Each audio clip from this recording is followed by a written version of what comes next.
I'm Logan Crawford, and right now on the Spotlight Network, we're taking a look at a powerful book. It is called Psychology Within the Context of Psychiatry, Closing the Translational Gap. It's written by a terrific author. Her name is Emmy Twilegar, and she takes a fresh look at the relationship between psychology and psychiatry, exploring how ADHD in adults may need a reevaluation through a developmental lens. This is a thought-provoking book that delves into the impacts of early life factors such as parental maltreatment on the expression of ADHD symptoms later in life.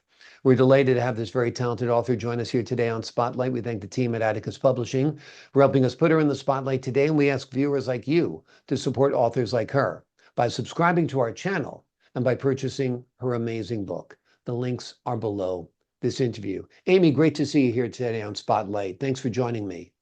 Thank you for having me, Logan. It's my pleasure. I think when people think of ADHD, they think of a kid's ailment or a kid's disorder.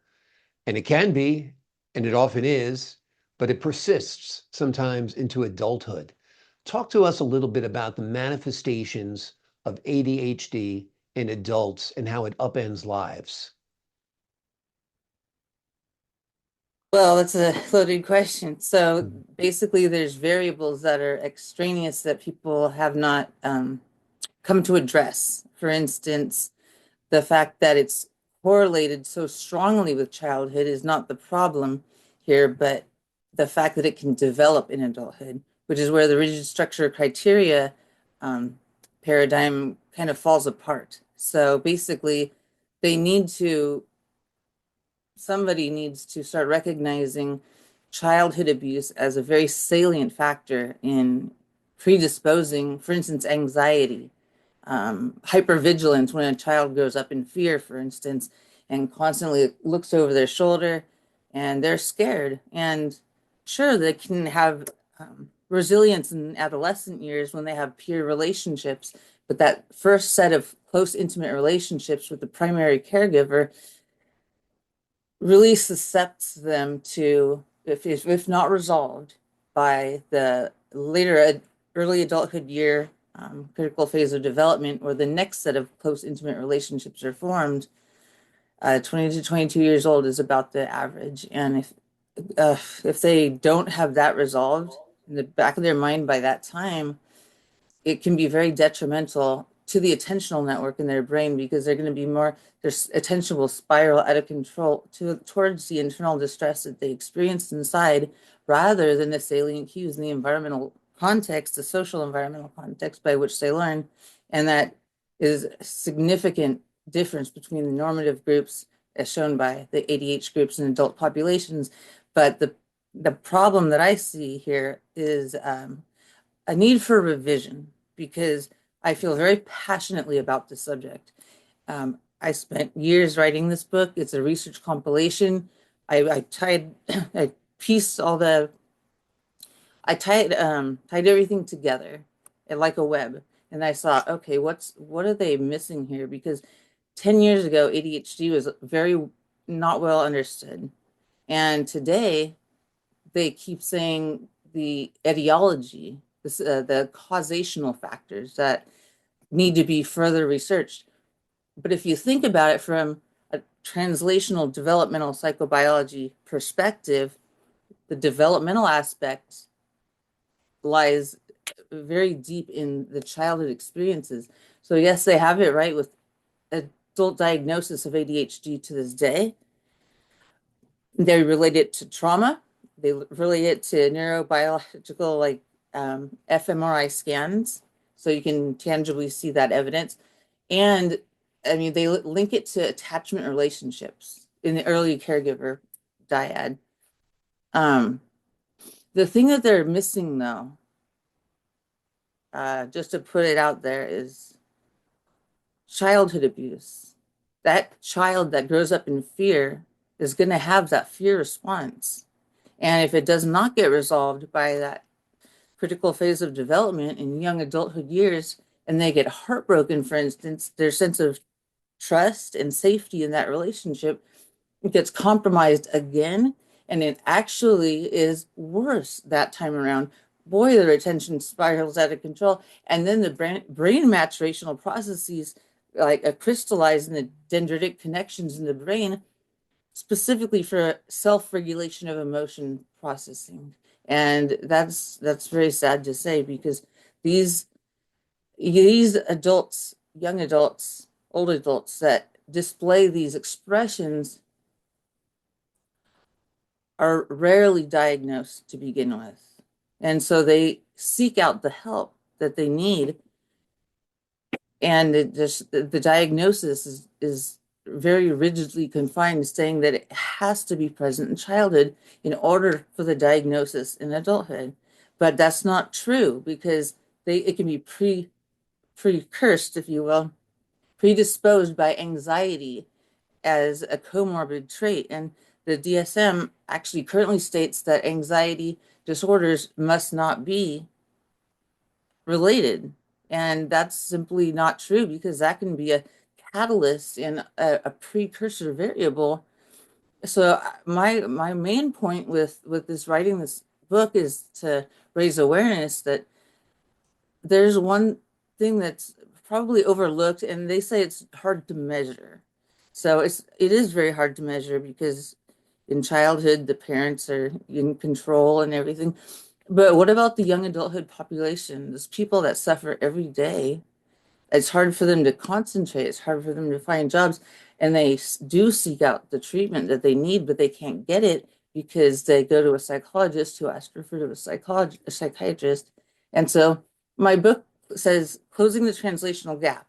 That is huge to me, because it exemplifies the need for further revision of the diagnostic and statistical manual disorder for ADHD in adulthood, to be readdressed and more carefully reevaluated, to say, hey, maybe it can actually be predisposed with an anxiety comorbidity, which later in young adulthood years would indicate a huge threat to their attentional networking processing, because that's when the brain crystallizes in dendritic connections, um, specifically for self-regulation of emotion and how to cope, for instance. And if they can't get the treatment they need, they're in trouble. They're in I think most trouble. people self-medicate, go from relationship to relationship, go from job to job, sabotage their lives in a number of ways. All of the above. All of the above, absolutely. And I see it all around me, and it Yeah. pains me. So I dedicated my life to studying this material, and I've just I have to I want to make a positive change in this Yeah. world, which is why I wrote the book to begin with. So your premise or thesis or idea or theory or whatever you want to call it is, and it sounds very plausible, is that overlooked often is the fact that people who are mistreated or abused during their childhood, if that issue is not resolved by the time they reach young adulthood, it manifests itself as ADHD later in life, which is then underdiagnosed and misdiagnosed often as depression, anxiety, when it's actually ADHD or a combination thereof. That's exactly what I'm saying. I mean, I'm trying not to go against the grain too much here, but I have to put it out there, because it's out there and people just don't recognize it. And ADHD in adulthood, it can develop in adulthood. And my work, the compilation of work that I've created here in this, in my opinion, my masterpiece here, it it really shows and highlights the importance to consider those developmental characteristics, in terms of the constructs that by which you diagnose these young adults, and they strive to get help, and they can't, because they 25 years later they don't have childhood records, and then they ask for home videos or something. They don't have ADHD as a kid, but if they grew up in fear, that's a problem, because I'm sure this happens a lot. The Yeah. pandemic hit, the parents were around a lot more. And Yeah. so it's an important issue to reconsider here, to change these. What help is out there for adult sufferers of ADHD? Is it mostly pharmaceutical? Is it talk therapy? What is it? Would say pharmaceutical, forget it, because it's going to be real hard to get that unless you can provide proof that it was there in childhood. Because the DSM-5, the criteria, the 5.1 is a perfect example saying that it must be present, ADHD must be present as a requirement prior to 12 years of age. So they're saying it must be present in childhood, and they also say on this one of the second lines down that it must not be comorbid with an anxiety disorder, which can be the precursor variable. So if you think about it, that horrible home environment that they grow up in fear for, I'm talking about fear, but it's also different kinds of abuse. But if they grow up in fear for in particular, they're truly a high risk of having attentional difficulties later in life. And then by that time, they can't even get the help that they need. So I felt the need to be the voice for them. Yeah. Yeah. Are you writing this more for the scientific community, or are you writing it for people who feel they might be suffering from this disorder, or both? Both. Yeah. Yeah. What kind of help is there for people who are suffering from adult ADHD? I know you're saying that right now it's tough to access it because of existing guidelines, but in a perfect world, what kind of treatment would they get? This isn't included in my book, but I have a lot to say about this as well. They have mindfulness meditation practices. You can try that. Um, you can exercise, but I mean, what happens outside that time frame? And they experience a very stressfully induced condition where anxiety is introduced, and they just don't know how to cope because the self-regulation mechanisms are already kind of tarnished, if you will. They're jeopardized already, and so they don't know how to cope effectively. So therefore, it doesn't really go very far. So I have my own theory, actually. Um, Excessive happiness.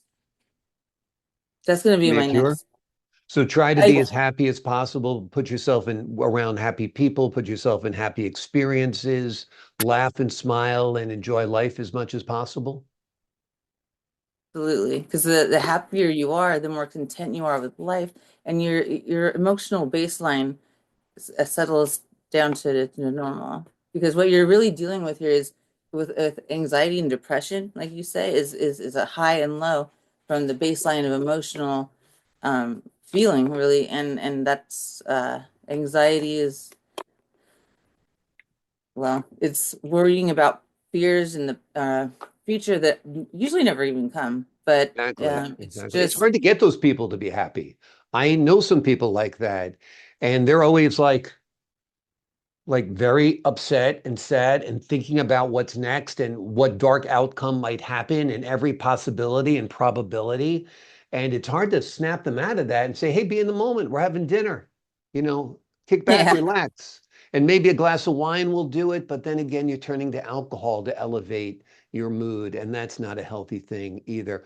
This is all fascinating stuff, Amy. I'm so happy you joined us today. The name of the book is Psychology Within the Context of Psychiatry, Closing the Translational Gap. Amy Twilegar takes a fresh look at the relationship between psychology and psychiatry, exploring how ADHD in adults may need a reevaluation through a developmental lens. It's a powerful book, it's a powerful thesis, and I think it's on the money. I mean, it just makes sense. And like I say, I witness it in people around me, and the effects of ADHD in adults is not a good one at all. Amy, thank you so much for joining me here today on Spotlight. Thank you so much for having me. I appreciate your time. And to the folks at home, I'm Logan Crawford, thanking you for your time this time until next time on Spotlight.